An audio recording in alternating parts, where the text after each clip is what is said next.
एक समय की बात है। एक सुंदर और शांत जंगल था जहां सभी जानवर प्रेम और सहयोग से रहते थे। लेकिन एक दिन एक अजीब घटना ने जंगल की शांति को भंग कर दिया। जानवरों की कीमती चीजें गायब होने लगी। परेशान जानवर शेर सिंह के पास पहुंचे। महाराज शेर सिंह, मेरा सबसे प्यारा हीरा गायब हो गया है। वह मेरे परिवार की बहुत कीमती निशानी थी। कृपया हमारी सहायता करें। महाराज, मेरा भी खास बैग चोरी हो गया है। अब तो हम सब बहुत परेशान हैं। हमें आप पर पूरा विश्वास है, आप जरूर कोई उपाय निकालेंगे। महाराज, हमने सबूत के तौर पर उल्लू को लाया है। उस रात वह पेड़ की शाखाओं में आराम कर रहा था। शेर सिंह ने उल्लू की तरफ देखते हुए कहा, उल्लू भाई, तुमने जो भी देखा हो कृपया साफ साफ बताओ। महाराज, मैं उस वक्त आराम से अपने पेड़ पर बैठा था। तभी अंधेरे में मुझे एक साया नजर आया। वह साया भेड़िए की तरह दिखाई दे रहा था, इसलिए मुझे लगता है कि यह सब भेड़िए ने किया होगा।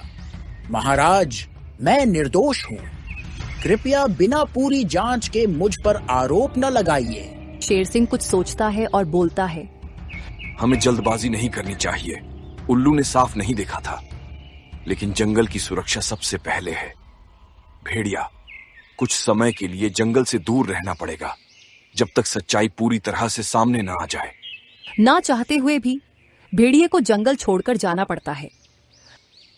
मगर कुछ दिनों बाद फिर चोरी हुई। इस बार हाथी का नकली दांत भी गायब हो गया। जंगल में बेचैनी बढ़ती जा रही थी। महाराज रक्षा करे, मेरे नकली दांत चोरी हो गए हैं महाराज। हाथी की बात सुन के शेर सोचने लगता है, मैंने भेड़िए को जंगल से भगा दिया था, मगर फिर भी चोरी हो रही है। इसका मतलब कोई और है जो चोरी कर रहा है। हमें चोर को पकड़ना ही होगा, वरना सभी का विश्वास डगमगा जाएगा। चिंता न करो, मैं अपनी पूरी कोशिश करूंगा कि चोर जल्द पकड़ा जाए। शेर सिंह ने सबसे पहले जंगल के चौकीदार जानवरों को आदेश दिया कि रात दिन गश्त बढ़ा दी जाए। हर पेड़, हर झाड़ी की निगरानी की जाए। हमारा जंगल हमारा परिवार है। जब तक चोर नहीं पकड़ा जाता, कोई भी कोना बिना निगरानी के नहीं रहेगा। हर टोली चौकसी बरते।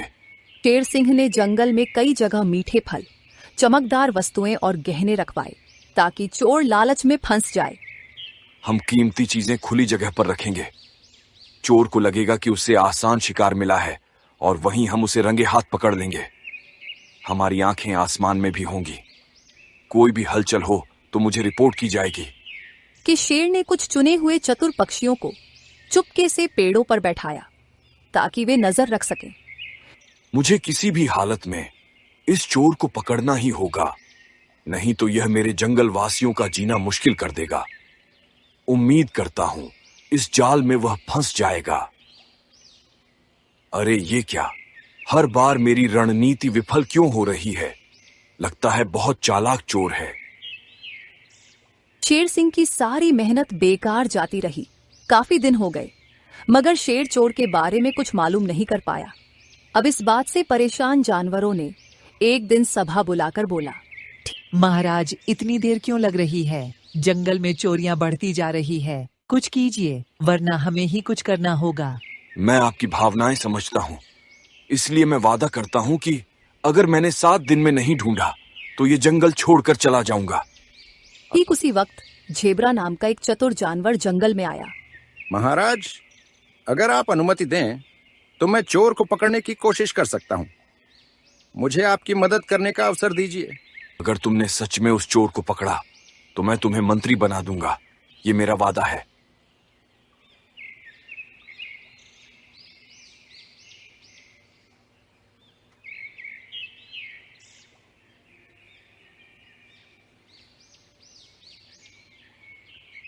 हर बार कोई ना कोई अलग जानवर चोरी कर रहा है। कुछ समझ नहीं आ रहा है। जमीन में जाल बिछाता हूँ तो चिड़िया चोरी करती है, और जब पीछा करता हूँ तो कोई और जानवर निकल जाता है। आखिर कौन चोर है?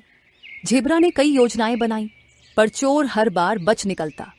आखिरकार वह किसी विशेष सहायता की तलाश में जादूगर भालू के पास गया। गुरुजी, मेरी मदद करें। जंगल में चोरी पे चोरी हो रही है और हर बार जानवर कोई नया होता है। आखिर यह किससे संभव है?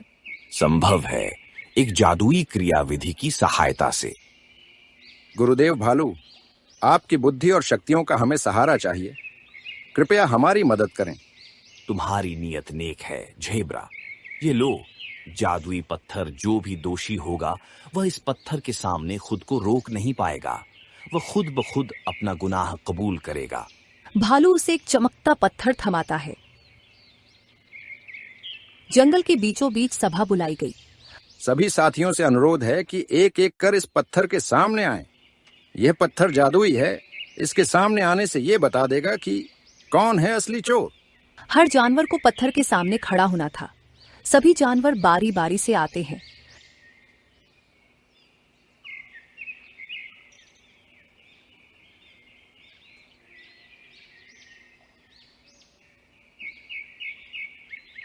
बकरी की बारी आते ही वह घबराने लगती है और अचानक रूप बदलने लगती है।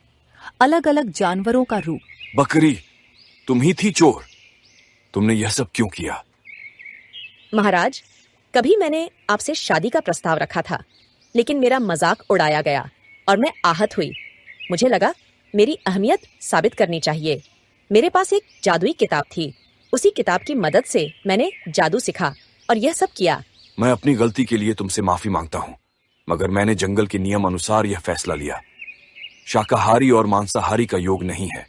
शेर की बात सुन के बकरी को अपने किए पर पछतावा होता है। मुझे माफ करें महाराज, प्रतिशोध की भावना में मैं अंधी हो गई थी। मुझे सही गलत का कोई अंदाजा नहीं था। बकरी, गलती करना इंसानी फितरत है, या फिर जानवरी, मुझे नहीं मालूम, लेकिन उसे स्वीकार करना बहादुरी है। हम तुम्हें माफ करते ही ताकि जंगल में अब फिर से विश्वास और प्रेम का माहौल बनेगा। सच्चाई सामने आते ही भालू वहां पहुंचता है। अब चूंकि सब सामने आ गया है, मैं बता दूं, ये पत्थर असल में कोई जादुई पत्थर नहीं था। ये तो बस साधारण पत्थर है। असल जादू हमारे दिलों का डर होता है, जो सच को खुद सामने ले आता है। शेर ने जेब्रा और भालू की खूब प्रशंसा की और वादे के हिसाब से जेब्रा को मंत्री बनाया गया।